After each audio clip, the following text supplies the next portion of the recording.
এই রেসিপির মেন উপকরণ হলো এই মুগ ডালটা। তো মুগ ডালটা আমি কিভাবে রেসিপির মধ্যে ব্যবহার করছি না টেনে পুরো রেসিপিটা দেখবেন, কেউ স্কিপ করবেন না। স্কিপ করলে আপনারা কিছুই বুঝতে পারবেন না।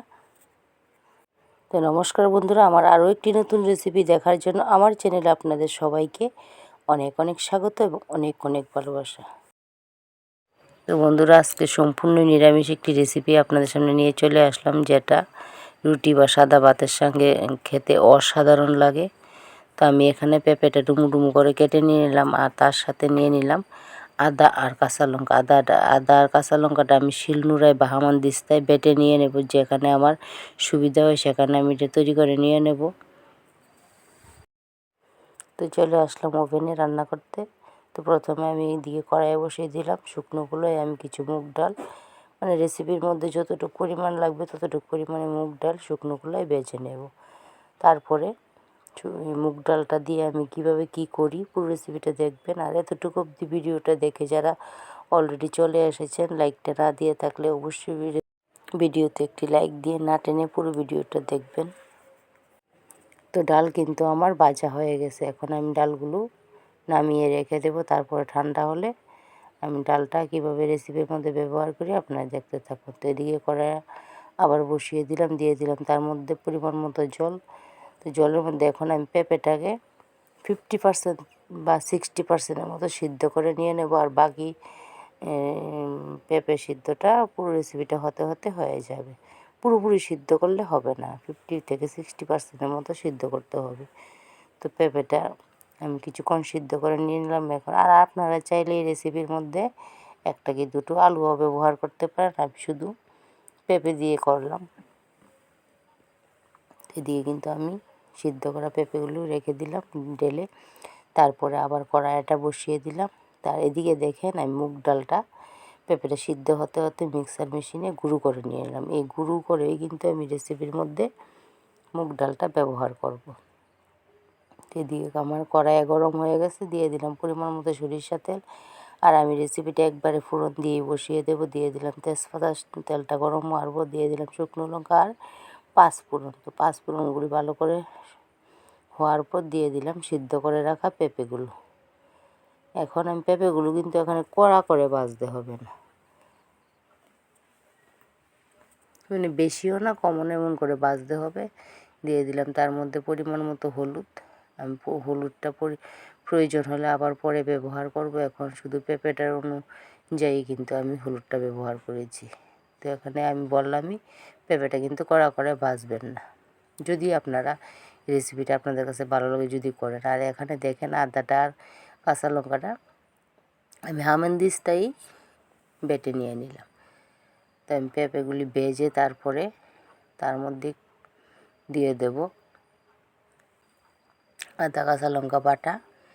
আর আমি এই রেসিপির মধ্যে ধনিয়া গুঁড়ো ব্যবহার করব না, আমি বেশিরভাগ নিরামিষ রেসিপিতে জিরের গুঁড়োটাই ব্যবহার করি, আর পরিমাণে একটু বেশি ব্যবহার করি। কারণ নিরামিষ যে কোনো রেসিপিতে জিরে, যারা ধনিয়া ব্যবহার করেন তো করেনি, একটু বেশি লাগে আমার মনে হয়।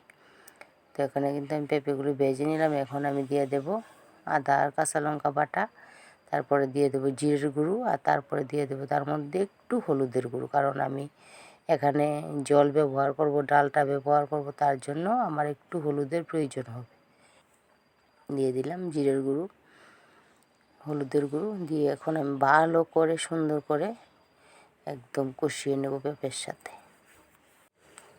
তো বন্ধুরা, আমি পেঁপের সাথে কিন্তু আদা কাঁচা লঙ্কা জিরে গুঁড়ো হলুদ গুঁড়ো সুন্দর করে কষিয়ে নিচ্ছি। তারপরে কিন্তু আমি আবার তার মধ্যে একটু জল ব্যবহার করব। তো তার আগে আমি লবণটা দিতে একদম ভুলে গিয়েছিলাম, রেসিপির মধ্যে দিয়ে দিলাম স্বাদ মতো লবণটা দিয়ে একটু জল দিয়ে আবারও কিছুক্ষণ সময় নিয়ে কিন্তু আমি এগুলো কষিয়ে নেব। তারপরে কিন্তু আমি দিয়ে দেব ঝোলের জল। দেখেন আমি একটু জল দিয়ে দিলাম, দিয়ে সুন্দর করে আবারও কিছুক্ষণ সময় নিয়ে কিন্তু কষিয়ে নেব। কষাতে কষাতে কিন্তু এই জলটাও শুকিয়ে নেব। তো বন্ধুরা, আমার এই রেসিপিটা আপনাদের কাছে কেমন লাগলো কমেন্ট করে অবশ্যই বলবেন। নতুন দর্শক হলে আমার রেসিপিটা দেখে যদি বেশি ভালো লাগে আমার চ্যানেলটাকে সাবস্ক্রাইব করে আমার একজন নতুন বন্ধু হয়ে আমার পাশে থাকবেন, আমাকে আরও এগিয়ে নিয়ে যেতে সাহায্য করবেন। তো আমি কিন্তু ভালো করে কষিয়ে নিয়ে দিয়ে দিলাম পরিমাণ মতো ঝোলের জল। দিয়ে দিলাম আরও একটু ঝোল, কারণ তার মধ্যে মুগ ডালের ছাতুটা পড়বে। আর ছাতুটা কিন্তু একদম স্মুথ ছাতু করবেন না, একটু দানা দানা রাখবেন, তাহলে কিন্তু এই রেসিপিটা খেতে খুব ভালো লাগে। তা এখন আমি কিছুক্ষণ রান্না করে নেব। তো কিছুক্ষণ পরে চলে আসলাম, দেখেন আমার রেসিপিটা প্রায় হওয়ার পথে। আমি এখন মুগ ডালের গুঁড়োটা একটু জল দিয়ে গুলে দিয়ে দেব। তো পেঁপেও কিন্তু একদম 100% সিদ্ধ হয়ে গেছে। তো বেশি সিদ্ধ করে ভাজলে তরকারিটা মানে পেঁপেটা দিয়ে তরকারিটা মাখো মাখো হয়ে যায়। এই রেসিপিটা মাখো মাখো করতে হবে শুধু মুগ ডালের গুঁড়ো ছাতুটা দিয়ে দিলাম মুগ ডালের ছাতুটা একটু জল দিয়ে গুলে। এখন আমি আরও কিছুক্ষণ সময় নিয়ে রান্না করে নেব, কারণ যে দানা দানা ভাব রেখেছি আমি ছাতুটাকে, সেই দানা দানা ডালের দানা দানাগুলো সেগুলো সিদ্ধ হবে। আর যেহেতু মুগ ডাল ব্যবহার করেছি, রেসিপি কিন্তু ঠান্ডা হওয়ার পর কিন্তু আরও ঘন হয়ে যাবে। তো এখানে একটা কথা বলে রাখবো, এই রেসিপিটার স্বাদ বাড়ানোর জন্য আপনারা চাইলে চিনি ব্যবহার করতে পারেন। আমি এখানে একটু গুড় ব্যবহার করেছি, কারণ গুড়টা দেখে আপনার দাদা মাঝে মধ্যে দিলে খায়, কিছু বলে না। একটু গুড় দিয়ে ভালো করে সুন্দর করে নেড়ে চেড়ে মিশিয়ে এখন আমি নামিয়ে নেব। নামানোর আগে তার মধ্যে আমি আরও দিয়ে দেবো একটু ঘি। যে কোনো নিরামিষ রেসিপিতে কিন্তু একটু ঘি দিলে ভালো লাগে। তো যারা পেঁপে দিয়ে এভাবে ডালনা, মুগ ডালের ছাতু দিয়ে পেঁপে দিয়ে ডালনা রান্না করে খেয়েছেন তো খেয়েছেন, আর যারা না খেয়েছেন অন্তত একদিন এভাবে পেঁপে দিয়ে মুগ ডালের ছাতু দিয়ে পেঁপের ডালনা রান্না করে খেয়ে দেখবেন, খুব ভালো লাগে খেতে। তো আজকের মতো এখানেই রাখলাম, চলে আসবো নতুন কোনো ব্লগ বা রেসিপি নিয়ে। ততক্ষণ পর্যন্ত সবাই ভালো থাকবেন, সবাই সুস্থ থাকবেন, আর সবাই অল টাইম হাসি খুশি থাকবেন, সবাই আমার পাশে থাকবেন।